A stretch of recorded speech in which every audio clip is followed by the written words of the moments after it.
Hello students, we learn chapter 3 metal and non-metal, धातु तथा अधातु है। इस चैप्टर का हम सेकंड पार्ट देख रहे हैं। We learn chemical properties of metal, chemical properties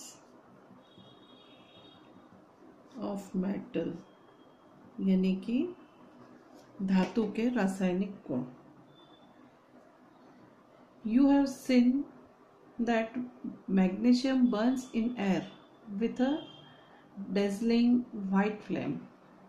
Do all metals react in the same manner?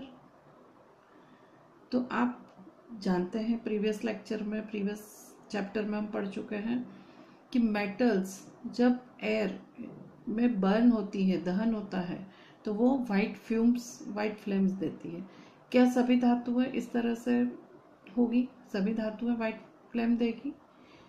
तो इसके लिए हम देखते हैं कि almost all metals combine with oxygen to form metal oxides. So the metal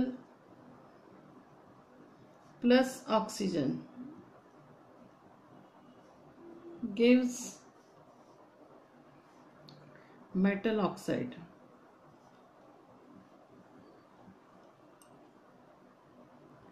यानी कि धातु प्लस ऑक्सीजन gives धात्विक oxide.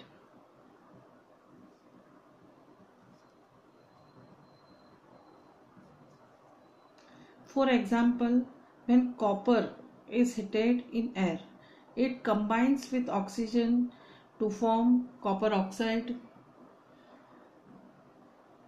a black oxide।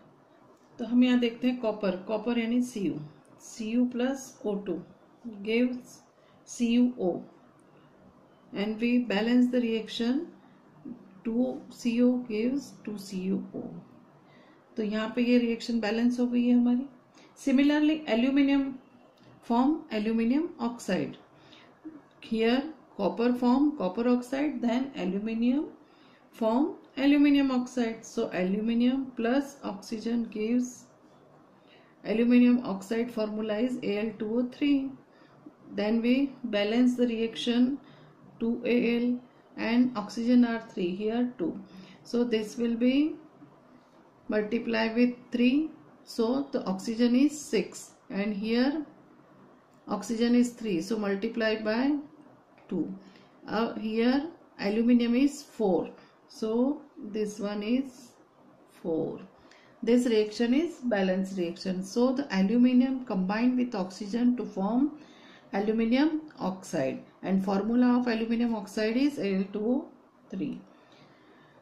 Then we learn that the copper oxide reacts with hydrochloric acid.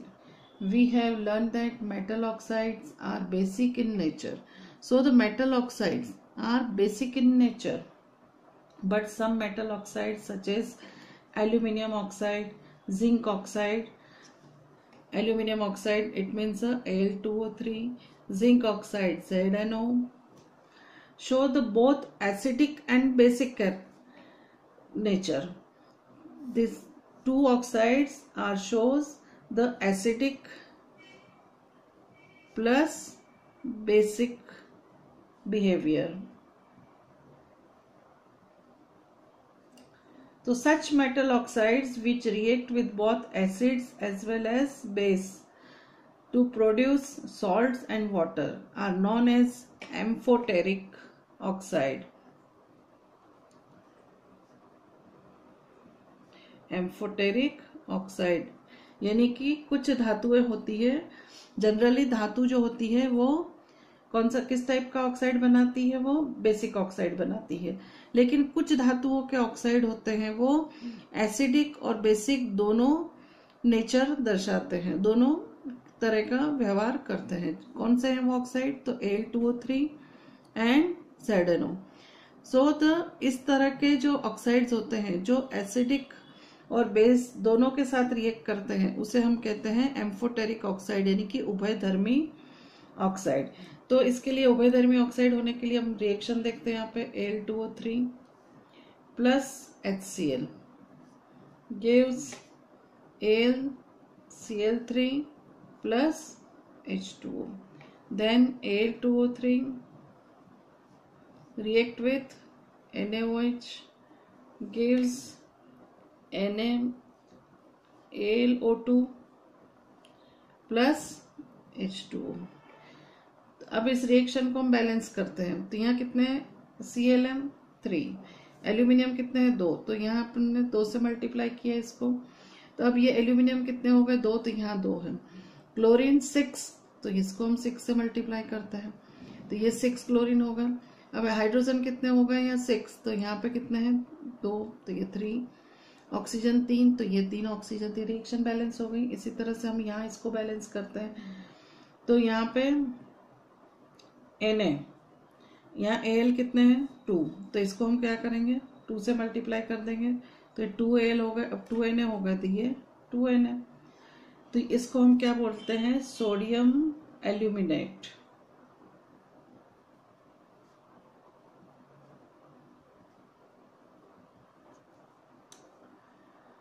तो यहाँ देखिए आप, Al2O3 react with both acid and base and form salt and water. So the Al2O3 is a amphoteric oxide. Most metals oxides are insoluble in water, but some of these dissolve in water to form alkalis. Sodium oxide and potassium oxide dissolve in water to produce alkalis. तो हम जानते हैं कि धातु oxide जो होते हैं वो जल में अविलय होते हैं। इनसॉल्युबल इट मीन्स क्या होता है? अविलय होते हैं। लेकिन ये जब पानी में डिसॉल्व किए जाते हैं तो अल्कली फॉर्म करते हैं। तो कैसे करते हैं? जैसे कि हमने ऑक्साइड लिया सोडियम का, अल्कली मेटल्स के मेटल के ऑक्साइड। सोडियम क्या है? मेटल है, तो इसका ऑक्साइड हो गया Na2O प्लस H2O। डिसॉल्व करते हैं तो ये क्या बनाता है? 2NaOH। तो NaOH की it means a sodium hydroxide, and sodium hydroxide is a base.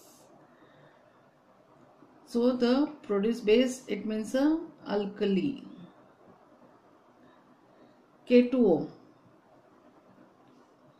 react with H2O to form 2KOH. Sodium, potassium are the alkali metals, and alkali metals, metallic oxides react with water to form alkalis. तो यहाँ पे हमने देखा, दोनों reaction देख चुके हैं, समझ चुके हैं हम इसको अच्छे से। चलिए नेक्स्ट देखते हैं। We have observe that all metals do not react with oxygen at the same rate. Different metals shows the different reactivities towards oxygen.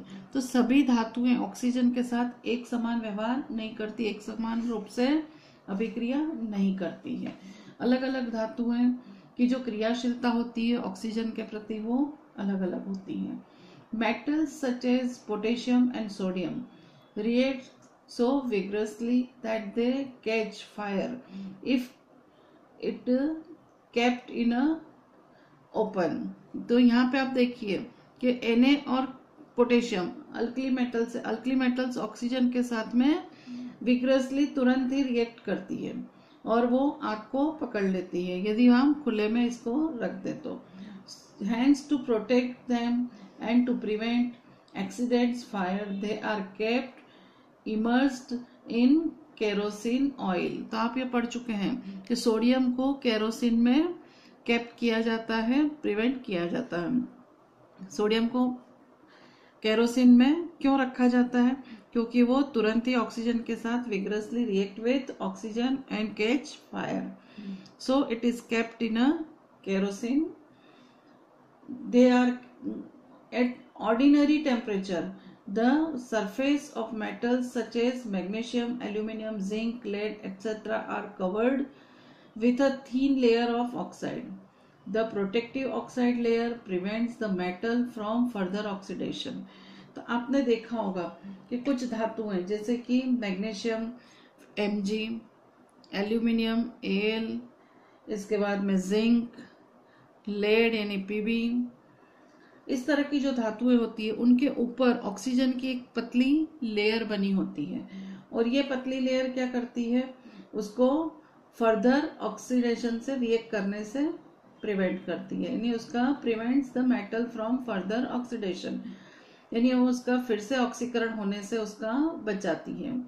Iron does not burn on heating but iron filings burn vigorously when sprinkling in the flame of burner.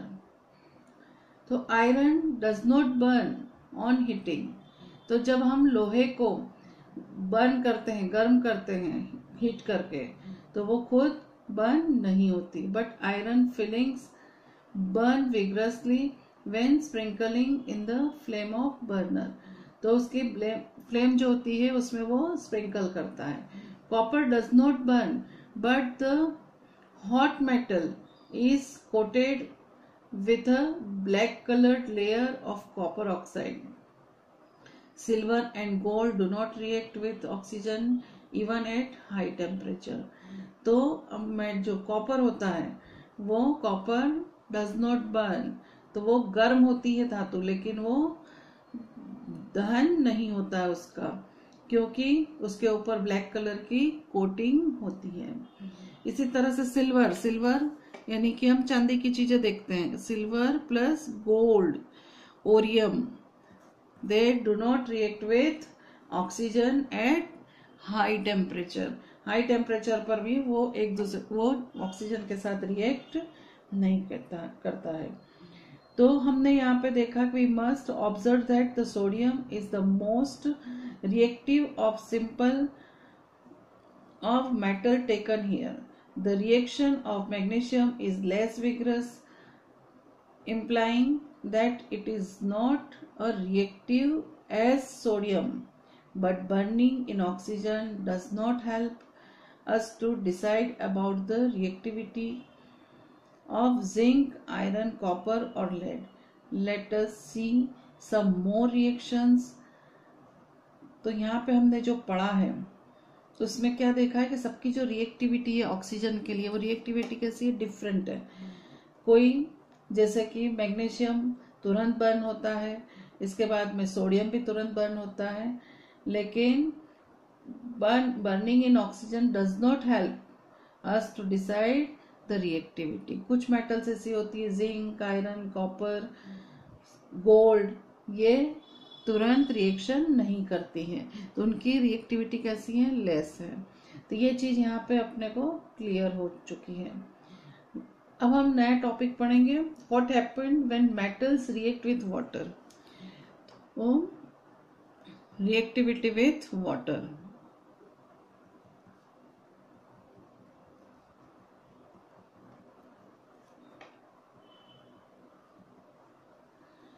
metal react with water and produce a metal oxide and hydrogen gas। तो अब हम यहाँ पे देखते हैं कि metal oxides जब water के साथ रिएक्ट करती है, मेटल डायरेक्ट यदि पहले रिएक्ट करेगी वाटर के साथ तो क्या बनाएगी, metal plus water gives metal oxide plus hydrogen. Then this metal oxide react with water to give metal hydroxide।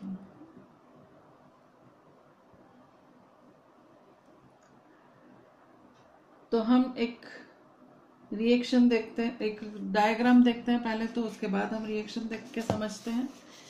तो यहाँ इसमें देखिए आप, ये टेस्ट ट्यूब लगी हुई है, टेस्ट ट्यूब में मेटल का सैंपल हमने यहाँ लिया है, ये बर्नर है, और glass wool soaked in water, यहाँ पे हमने ग्लास वुल लगाया है जो वाटर को सोख लेता है। ये स्टैंड है, यहाँ पे कॉक लगाया है और कॉक में से ये एक्साइटिंग ट्यूब लगी हुई है, ये वाटर है यहाँ पे भरा हुआ, और ये ऊपर से टेस्ट ट्यूब उल्टी रखी हुई है।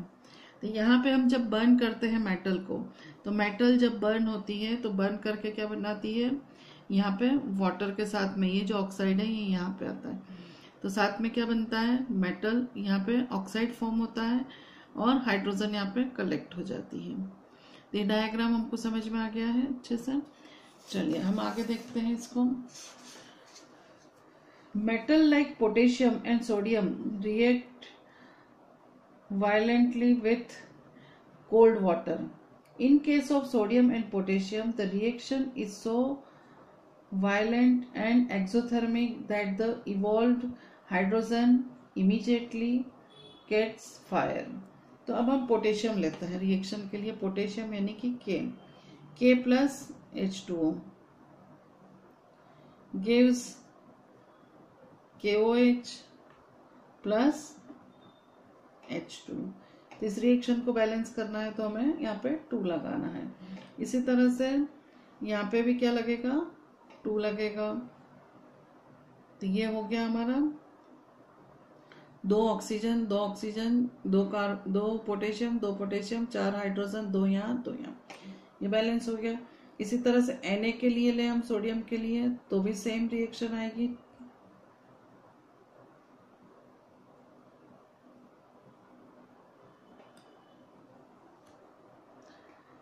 द रिएक्शन ऑफ, तो यहाँ पे हमने देखा है कि sodium metal like potassium and sodium react violently with cold water. Cold water के साथ में वो तुरंत ही रिएक्ट करती है। In case of sodium and potassium the reaction is so violent and exothermic. ये रिएक्शन कैसी होती है हम आगे पढ़ चुके हैं।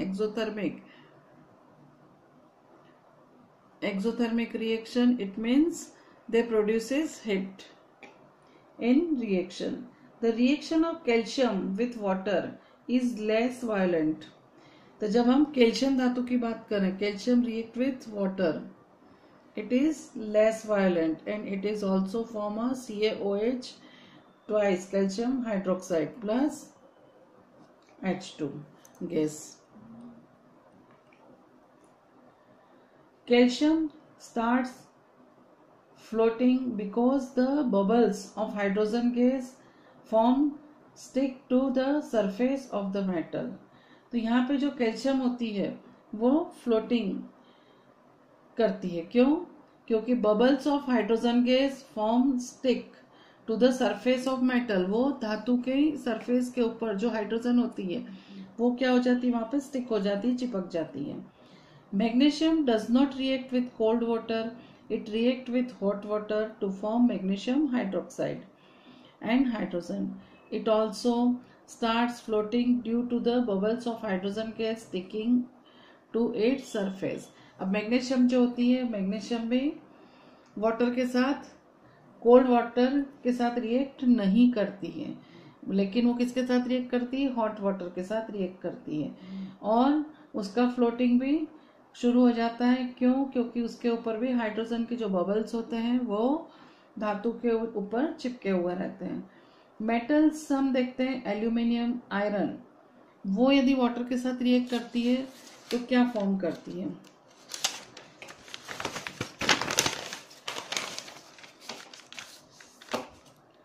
Aluminium react with water to give Al2O3 plus H2।